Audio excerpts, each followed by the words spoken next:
7 ward में जो lone survivor है, जो पूरे प्लेन क्रैश में इकलौते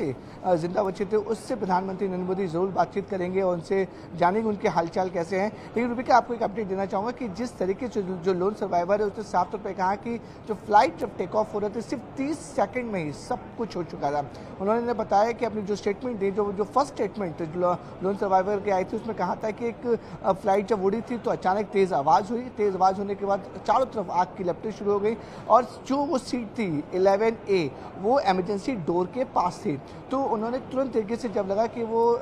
जैसी फ्लाइट नीचे की तरफ गिर रही है तो लोन सर्वाइवर ने अपना इमरजेंसी डोर ओपन किया और इमरजेंसी डोर ओपन करने के बाद तुरंत वो फ्लाइट से कूद गए थे। देखिए, जब भी कोई, अगर लेमन की भाषा में समझा जाए कि जब भी कोई पैसेंजर एयरक्राफ्ट में सफ़र करता है तो केबिन क्रू जो होते हैं वो बाकायदा जो इमरजेंसी डोर होती है बाकायदा पर्सनली उस जाके पैसेंजर को समझाती है कि इन केस ऑफ इमरजेंसी, अगर कुछ इमरजेंसी हो जाती है या प्लेन में आग लग जाती है या प्लेन को पानी में उतरना पड़ता है तो किस तरह से दरवाज़ा खोला जाए ताकि वो अपने और दूसरों की जान बच सके। तो उसका इस्तेमाल जो लोन पैसेंजर्स है, जो सर्वाइव हैं, उन्होंने उसका इस्तेमाल किया, इमरजेंसी डोर ओपन किया। इमरजेंसी डोर ओपन करने के बाद तुरंत बाहर आ गए। अब आप समझ सकते हैं कि 1 लाख लीटर से ज़्यादा जेट फ्यूल, जो हाईली इनफ्लेमेबल फ्यूल होता है एविएशन इंडस्ट्री में, वो अगर 1 लाख लीटर एक साथ जले तो आप विजुअल में भी देख सकते हैं। जो CCTV फुटेज अहमदाबाद एयरपोर्ट पे है और जो मोबाइल फुटेज हैं, जैसे ही प्लेन क्रैश हुआ है एक धुएं का गुबार होता है, बड़ा सा धमाका होता है जिसमें फ्रैक्शन ऑफ सेकंड में ही सब कुछ बदल जाता है। बचने के जो चांसेस है वो बहुत कम होते हैं। एक और अपडेट आपको रूबिका देना चाहूँगा, जो हमारे सूत्रों से जानकारी मिल रही है कि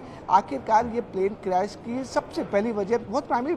इन्वेस्टिगेशन की वजह बताई जा रही है कि इसमें जो ये डबल इंजन का प्लेन था, ड्रीमलाइनर 787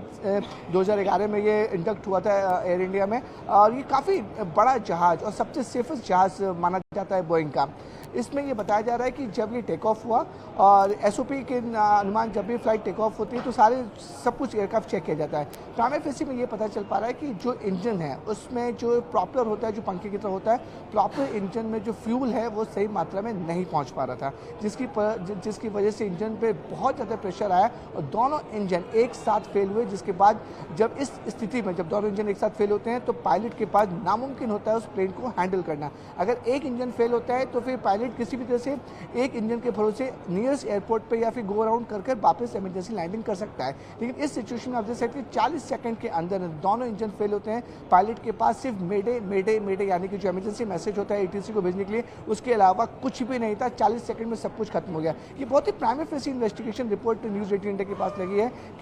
कि प्रॉपर रिपोर्ट निभाई गई।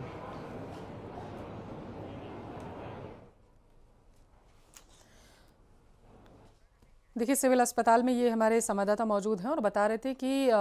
किस तरीके के अभी हालात वहाँ पर बने हुए हैं, और ख़ास करके उन्होंने बताया कि अभी की जो प्रारंभिक बहुत ही जो जांच निकल कर सामने आई है, प्रारंभिक जांच इसे बोल सकते हैं, और जो सूत्रों के हवाले से जानकारी मिली है वो यही है कि कॉकपिट इंजन में उन्होंने बताया कि फ्यूल ना पहुँचने की वजह से ये हादसा हुआ, और दोनों जो इंजन थे फ्यूल, देखिए कल ही ये बताया गया था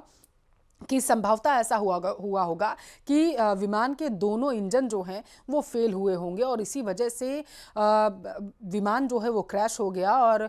उसमें जो फ्यूल भरा हुआ था, देखिए क्योंकि लंदन जा रही थी ये फ्लाइट और इसी दौरान ये हादसा हो गया था। बताया जा रहा था कि पूरी तरीके से इसमें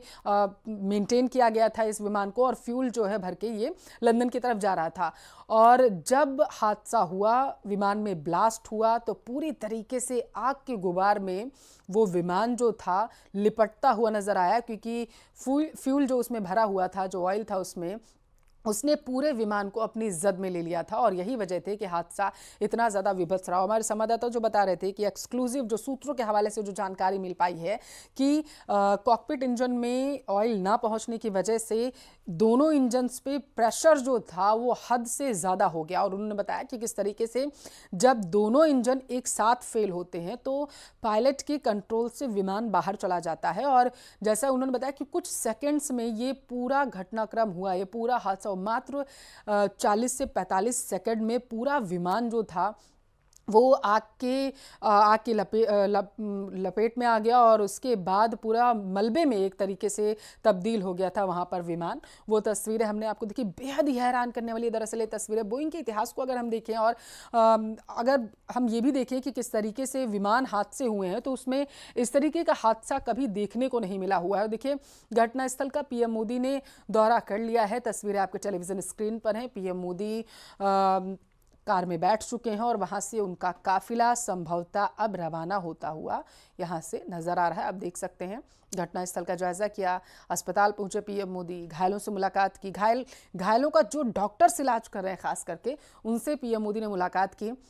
अभी स्थिति क्या है, घायल कैसा उनका इलाज चल रहा है, इसके बारे में पीएम मोदी जो हैं वो जानकारी लेते हुए डॉक्टर से नजर आए हैं और डॉक्टर्स ने उनका बेहतर तरीके से इलाज किया जा सके इसके भी निर्देश दिए हैं। यहाँ आपको बताते चलें कि इससे पहले जब डिप्टी कमिश्नर कानन देसाई ने बताया था देर रात, उन्होंने कहा था कि 260 से ज़्यादा शव जो हैं वो बरामद किए गए, सिटी सिविल अस्पताल पहुंचे हुए हैं। इनमें 141 विमान सवारों के अलावा 4 छात्रों के और एक डॉक्टर की पत्नी भी शामिल हैं। बाकी शवों की पहचान अभी की जा रही है। देखिए, क्योंकि हमने आपको बताया केंद्रीय गृह मंत्री की तरफ से कल ही कहा गया था कि शवों की पहचान की जा सके, इसके लिए 1000 से ज़्यादा डीएनए टेस्ट किए जाएंगे ताकि शव जल्दी से जल्दी उनके परिजनों को सौंपे जा सकें। अब आपको बता दें कि आग लगते ही विमान 2.5 किलोमीटर दूर जो है वो BJ medical and civil defence hospital की जो बिल्डिंग है दरअसल उससे टकरा गया था और हॉस्पिटल की बिल्डिंग से टकराते ही विमान जो था उसमें आग पहले ही लगी हुई थी और उसने भयानक रूप वहाँ पर धारण कर लिया था। इस बिल्डिंग में बताया जा रहा था कि अहमदाबाद के सिविल हॉस्पिटल के जो डॉक्टर्स हैं वो रहते हैं और हादसे के समय इमारत में 50 से 60 डॉक्टर उस समय मौजूद थे, जो 15 से ज़्यादा घायल भी बताए जा रहे हैं जिनका इलाज चल रहा है। अब क्योंकि डॉक्टर्स यहाँ पर रहते थे और दोपहर 1:30 बजे के आसपास ये पूरा घटनाक्रम हुआ था, तो ये लंच टाइम था और सभी जो हैं वो मेस में लंच कर रहे थे और इसी दौरान ये विमान जब क्रैश हुआ तो सीधा बिल्डिंग में जा करके धंस गया था। फ्लाइट नंबर AI-171 अहमदाबाद से लंदन जा रही थी और इसमें 169 भारतीय, 53 ब्रिटिश, 7 पुर्तगाली और एक कनाडाई नागरिक समेत कुल बताया जा रहा था कि 230 के आसपास यात्री थे। इनमें पुरुष, महिलाएं, बच्चे भी शामिल थे। 12 क्रू मेंबर्स थे। एक व्यक्ति सिर्फ जिंदा बचा है और उसको हमारे संवाददाता ने बताया आपको कि किस तरीके से उसकी जान बची, क्योंकि वो इमरजेंसी विंडो के पास जो है बैठा हुआ था और जैसे ही बताया जा रहा था कि विमान में आग लगी। महत्वपूर्ण निर्देश दिए। आधे घंटे तक पीएम इसी अस्पताल परिसर में यहाँ पर मौजूद थे और उन्होंने संवाद किया स्टाफ से, मरीजों से और लोगों से। तो ये बेहद अहम यहाँ पर ये तस्वीरें हैं और जो आप एक बात और जिक्र कर रही थी कि एक शालीन ढंग से बिना किसी हो हल्ला के या बिना किसी मूवमेंट के व्यवस्था को डिस्टर्ब करते हो, उस दौरान महत्वपूर्ण चीज़ ये भी थी कि हमने यहाँ पर पीएम की विजिट के दौरान भी एम्बुलेंसेस को यहाँ पर आते देखा, जो अन्य मरीज को के इलाज को भी देखा डॉक्टर कर रहे थे बिना किसी व्यवस्था को डिस्टर्ब करते हुए। जब पीएम यहाँ पर आते हैं, यहाँ पर संवाद करते हैं, तो जाहिर सी बात है कि जो लोगों का इलाज चल रहा है, जो लोग इस पूरे के पूरे काम में लगे हुए हैं, उनका मनोबल कितना बढ़ेगा। और अब उम्मीद की जा रही है कि अब से थोड़ी देर बाद ही पीएम अहमदाबाद से रवाना हो जाएंगे दिल्ली के लिए, ऐसा यह संभावित कार्यक्रम है। तो क्रैश साइट उन्होंने विजिट किया और उसके बाद अब यह यहाँ पर सिविल हॉस्पिटल के ट्रॉमा सेंटर में घायलों से मुलाकात की प्रधानमंत्री ने। बहुत महत्वपूर्ण ये विजिट है। इससे पहले गृह मंत्री अमित शाह ने कल मुलाकात की थी। जी संभवतः 10:30 से 11 बजे के आसपास पीएम मोदी वापस दिल्ली जाने का कार्यक्रम है उनका, और लेकिन उससे पहले महत्वपूर्ण संदेश, महत्वपूर्ण जो दिशा निर्देश है वह पीएम मोदी ने यहाँ पर दिया है और इसका असर ही ये था कि बहुत ही व्यापक स्तर पर डीएनए टेस्टिंग की जो प्रक्रिया है, विवेक जो कि कंट्रोल रूम दिखा रहे थे, दूसरा जो घायल जो आ रहे हैं उनके लिए ग्रीन कॉरिडोर बनाना, तीसरा शवों की शिनाख्त होना, चौथा जो शरीर हैं, पार्थिव शरीर हैं, उनको उनके परिजनों को सौंपना, इस पूरी प्रक्रिया को तय समय सीमा में पूरा किया जाए। ये सारी चीज़ें यहाँ पर उन्होंने निर्देश दिए हैं। जी रूबिका। जी, तो हमारे संवाददाता बता